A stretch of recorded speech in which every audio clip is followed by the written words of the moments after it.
In Myanmar, the military last February ousted the democratically elected government, jailing the president Win Myint and state councillor Aung San Suu Kyi. In Nicaragua, opposition members were jailed on treason charges ahead of the November election as President Daniel Ortega consolidated power.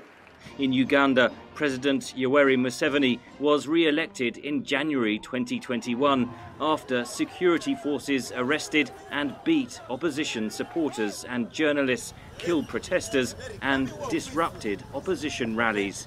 The conventional wisdom these days is that autocrats are in the ascendancy and democratic leaders are in the decline. But when we looked back over the last year, we found that that view was actually too superficialist, too simplistic.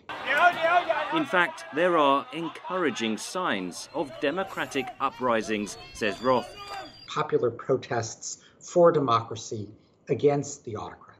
And we've seen this in a range of countries, in Thailand, Myanmar, Sudan, in Uganda, Nicaragua, Cuba, Poland, many parts of the world.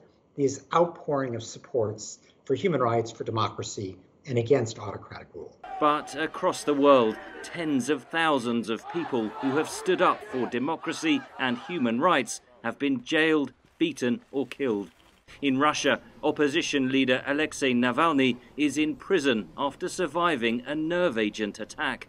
China has locked up thousands of pro-democracy activists. To maintain power by force is a very short-term strategy. If you look at Myanmar, where the junta performed a coup almost a year ago, all they have is force. The entire population is against them.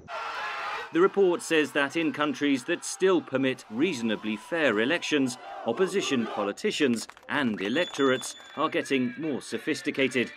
The emergence of broad political coalitions, alliances for democracy. And we saw these coalitions oust Prime Minister Babic in the Czech Republic. They got rid of Netanyahu in Israel. They were really behind the coalition that chose Joe Biden to contest Donald Trump. And today in Hungary and in Turkey, Prime Minister Orban and President Erdogan are facing similar broad coalitions that are really putting their grasp on power in jeopardy. Human Rights Watch says the leaders of democratic countries must end their support for autocratic regimes like Saudi Arabia or Egypt and do a better job of delivering for their own people in the face of huge problems like poverty, the COVID-19 pandemic and climate change. Henry Ridgwell for VOA News, London.